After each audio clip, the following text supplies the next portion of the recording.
पराधीनता पाप है, जान ले हो रे मीत। रविदास पराधीन से कौन करे है प्रीत। पराधीनता अर्थात गुलामी, बंधन, दास्ता। व्यक्ति स्वतंत्र पैदा होता है तथा वो स्वतंत्रता के साथ जीवन जीना चाहता है, लेकिन इस संसार में कुछ ऐसे बंधन, रीति रिवाज और ऐसे लोग हैं जो दूसरों को अपने नियंत्रण में रख करके, गुलामी करवा करके, पराधीनता से युक्त जीवन जीने के लिए उनको मजबूर करते हैं। तुलसीदास जी ने ही कहा है, कत विधि सृजी नारी जगमाही, पराधीन सपने हो सुखनाई। कि सबसे बड़ा दुख जीवन में यदि कोई हो सकता है तो पराधीनता का है, गुलामी का है। दूसरों के इशारों पर नाचना और दूसरों के अनुसार कार्य करने से बड़ा दुख इस दुनिया में और कोई नहीं हो सकता। आज की कविता भी इसी पराधीनता पर केंद्रित है, जिसका शीर्षक है कठपुतली। इस कविता के कवि हैं भवानी प्रसाद मिश्र जी। मिश्र जी ने कठपुतली के माध्यम से उन लोगों के हृदय के भाव हमारे सामने प्रकट किए हैं जो सदैव दूसरों के अनुसार अपना जीवन तो व्यतीत करते हैं, वो मजबूरी में उस जीवन को जीते तो हैं, लेकिन कहीं न कहीं उनके दिलों में इस परतंत्रता की, इस पराधीनता के विरुद्ध विद्रोह की भावना पनप रही होती है। भवानी प्रसाद जी ने इस कविता के माध्यम से स्वतंत्रता का महत्व एवं इस स्वतंत्रता को प्राप्त करने के लिए हमें जो प्रयास करने पड़ते, स्वतंत्रता के साथ एक जिम्मेदारी जो आती है, उस जिम्मेदारी का वर्णन किया है। पाठ पढ़ने के पहले हम इससे संबंधित कुछ कठिन शब्दार्थ जो पीछे दिए पाठ के वो पढ़ लेते हैं। कविता के बारे में कहा गया है, इस कविता में कठपुतलियाँ स्वतंत्रता की इच्छा से स्वयं अपनी बात व्यक्त कर रही है। उनके समक्ष स्वतंत्रता को साकार बनाने वाली चुनौतियाँ हैं। धागे में बंधी हुई कठपुतलियाँ पराधीन हैं। इन्हें दूसरों के इशारे पर नाचने से दुख होता है। दुख से बाहर निकलने के लिए एक कठपुतली विद्रोह कर देती है। वह अपने पाँव पर खड़ी होना चाहती है। उसकी बात सभी कठपुतलियों को अच्छी लगती है। स्वतंत्र रहना कौन नहीं चाहता, लेकिन जब पहली कठपुतली पर सबकी स्वतंत्रता की जिम्मेदारी आती है, वह सोच समझकर कदम उठाना ज़रूरी समझती है। कि स्वतंत्रता हमें एक पल में या एक दिन में हासिल होने वाली कोई चीज़ नहीं है, ये एक संघर्ष के साथ ही प्राप्त की जा सकती है। पहले हम पाठ के शीर्षक पर थोड़ा ध्यान केंद्रित करते हैं। कठपुतली, ये जो शब्द है वो कठ और पुतली इन दो शब्दों से मेल से बना है। कठ जो शब्द है वो काठ से बना है, और काठ जो है वो मूलतः संस्कृत का शब्द है काष्ठ। काष्ठ तत्सम शब्द है जिसका तद्भव रूप है काठ, और उसी से हमारा कठ शब्द बना है। काष्ठ का मतलब होता है लकड़ी, और पुतली का अर्थ होता है गुड़िया, अर्थात लकड़ी से बनी हुई जो गुड़िया है। जो कठपुतली प्राचीन कालीन मनोरंजन का एक साधन थी।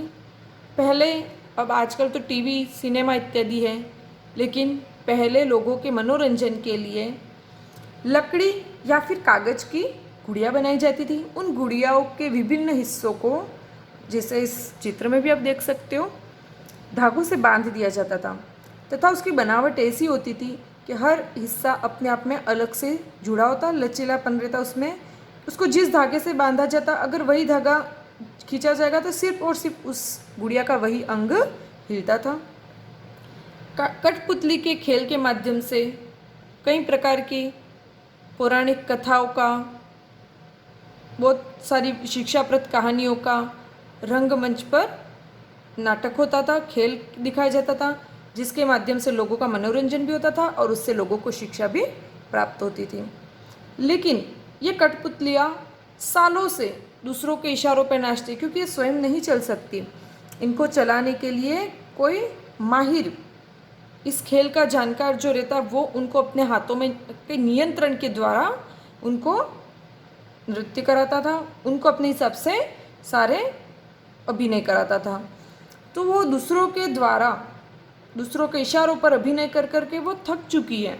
यहाँ पर उस कठपुतली के मन में जो भाव उत्पन्न हो रहे, उन्हीं भावों को कवि ने हमारे समक्ष स्पष्ट किया है।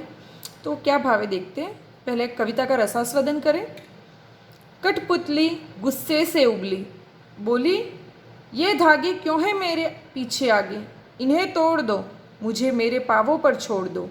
सुनकर बोली और कठपुतलियाँ कि हाँ, बहुत दिन हुए हमें अपने मन के छंद छुए। मगर पहली कठपुतली सोचने लगी, ये कैसी इच्छा मेरे मन में जगी। छोटी सी कविता है। अब इसका शब्दशः अपन अर्थ देखते हैं और भावग्रहण करते हैं। कठपुतली गुस्से से उबली, सालों से दूसरों के इशारों पर नाच नाच कर, दूसरों के द्वारा नचाए जाने पर कठपुतली को गुस्सा आ गया। वो गुस्से से उबल कर बोलती कि मुझे इन धागों से क्यों बांध रखा है, कि मेरे हर एक अंग को इन धागों से बांध रखा है और इनके सहारे मुझे आगे पीछे क्यों दौड़ाया जाता है। इन्हें तोड़ दो, कि मुझे इन धागों से, इस बंधन से आज़ादी दो, मुझे मेरे पाँवों पर छोड़ दो। कि मुझे मेरे, देखो म का दो बार, यहाँ पर एक ही वर्ण जब दो बार आवृत्ति हो, उस दो या दो से अधिक बार जब एक ही वर्ण की आवृत्ति होती है तो वहाँ अनुप्रास अलंकार होता है। कौन सा अलंकार? अनुप्रास। म दोनों बार म का आवृत्ति होने के कारण अनुप्रास अलंकार है। तो कठपुतली यहाँ इच्छा प्रकट कर रही है, उसका विद्रोह यहाँ पर प्रकट हो रहा है कि वो विद्रोह के स्वर में कह रही है कि मुझे इन धागों से आज़ादी चाहिए, मैं अब दूसरों के अनुसार अपना जीवन नहीं जी सकती। मुझे मेरा आगे पीछे जो ये बंधन के रूप में जो धागों का बंधन है, इस धागों के बंधन से मुझे आज़ाद कर दो और मुझे मेरे पाँवों पर छोड़ दो, अर्थात मुझे स्वतंत्र कर दो। यहाँ पर कठपुतली, ली, उबली में भी ली, धागे में भी गे, आगे, इसमें भी आगे है ना। फिर यहाँ पे दो दो, तो हर पंक्ति के अंत में जो समान वर्ण स्वरों का उच्चारण हो रहा है, वर्णों का उच्चारण हो रहा है, इनसे एक तुकबंदी है, जिससे कि कविता में लय, ताल और सुंदरता बढ़ती है। यह गे श्रेणी, मतलब जब हम गाते हैं तो इस तुकबंदी के कारण कविता और भी ज़्यादा सरस और मनोरम बन जाती है।